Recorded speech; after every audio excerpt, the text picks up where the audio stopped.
À ma gauche, Ruth Stegasi, qui est professeur à la France Culture et Animation de l'émission Terre à Terre, présente, et qui a écrit un livre qui s'appelle Usurpation contre nature aux actes sud, un livre qui reprend un certain nombre des entretiens forts de cette émission. À votre gauche, Jacques Capla, agronome et géographe, et qui a écrit un livre plein de culot, donc c'est très bien, l'agriculture biologique pour nourrir l'humanité. On en a parlé un petit peu hier, on en parlera de ce grand enjeu. À votre gauche, José Bové, donc José Bové, paysan, ancien porte-parole de la Confédération paysanne, député européen depuis 2009, et qui a écrit avec Gilles Luneau Vers une agriculture paysanne au service des citoyens. On verra qu'on est dans une actualité politique européenne très importante. À la gauche de M. Bové, nous avons Théa Siri, qui est le maire de Ponsartou depuis 1974 et vice-président du conseil régional de PACA, délégué au foncier, à l'habitat et au logement. Donc vous avez coécrit avec votre co-intervenante à votre gauche, qui s'appelle Maud Le Lièvre. Vous avez écrit Comment mangeons-nous demain? Et Maud Le Lièvre, vous êtes avocat, docteur en droit et diplômé de Sciences Po. Vous enseignez le développement durable à l'université de Paris 8. Et donc vous avez coécrit cet ouvrage. Donc le thème, c'est quelle terre pour nourrir l'humanité? Alors on va partir d'un postulat, c'est qu'on est, je vais m'inclure, je n'ai pas trop le droit en tant qu'animateur, on est à peu près tous d'accord que ce qui a été entrepris sur le plan agricole aboutit à un relatif échec, voire un échec total dans ce qui nous est proposé aujourd'hui. C'est à peu près catastrophique sur tous les plans. Donc s'il y a des personnes qui ne sont pas d'accord, elles peuvent lever le doigt, mais je pense qu'on est à peu près tous d'accord sur ce constat.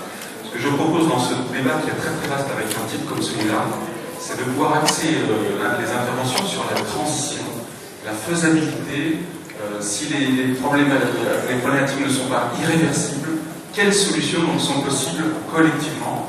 Donc je sors, je le disais, de la diffusion du film Tous au Larzac. C'est un film remarquable, j'espère que vous l'avez tous vu, mais à ne pas rater en tout cas, et qui montre aussi comment les citoyens peuvent se mobiliser. Alors on va commencer avec, à côté de moi, Ruth Stegasi.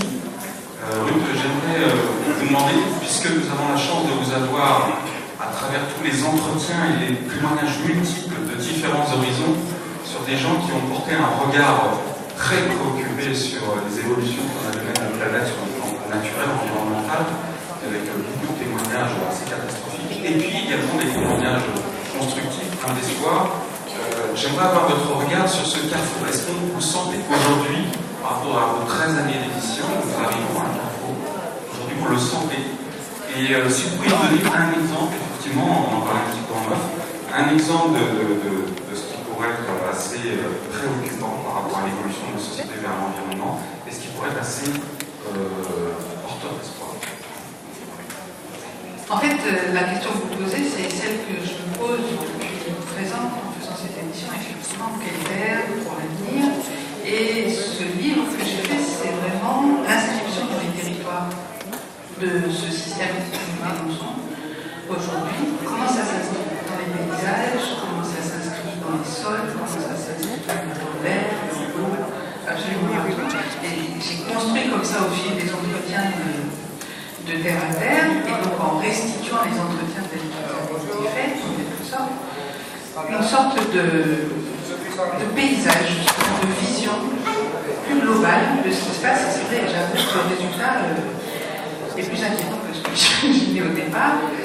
Mais c'est vrai aussi que les solutions, en tout cas les pistes, je ne veux pas dire solutions parce que ça fait un peu potion miracle, mais les pistes sont là depuis longtemps.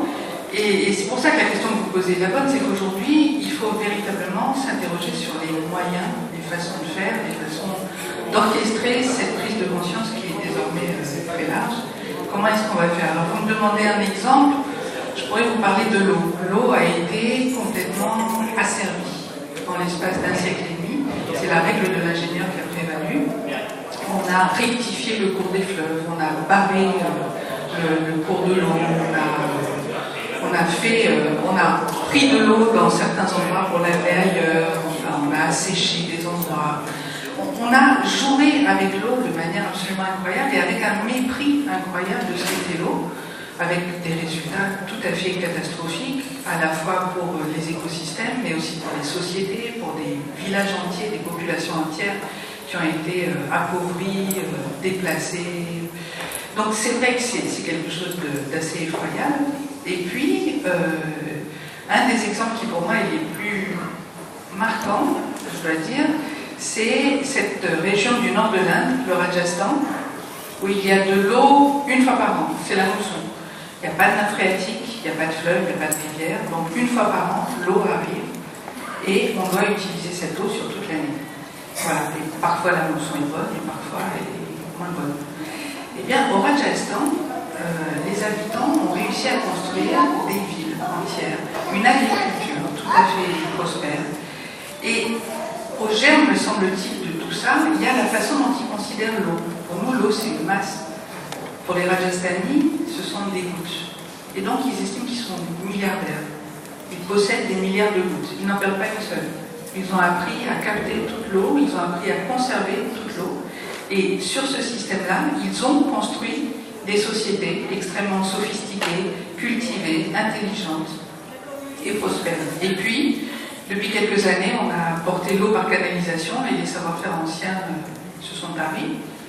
Et dès qu'il n'y a plus d'électricité, ben, la pompe ne marche plus, il n'y a plus d'eau, tout est plus compliqué. Voilà. Je pense qu'on est à ce carrefour-là et qu'aujourd'hui, on peut, à condition de regarder et de réapprendre, on peut effectivement réparer, je ne sais pas, mais en tout cas transformer beaucoup de choses et améliorer beaucoup de choses. Vous pensez qu'en Occident, on est prêt, nous, parce que là vous citez des exemples effectivement de pays qui sont confrontés à des pressions considérables, est-ce qu'on a conscience vraiment de ce problématique en France? Je pense que les sociétés sont prêtes, je ne suis pas sûre que les élites soient prêtes, que les dirigeants soient prêts, mais je pense que les sociétés le sont d'abord.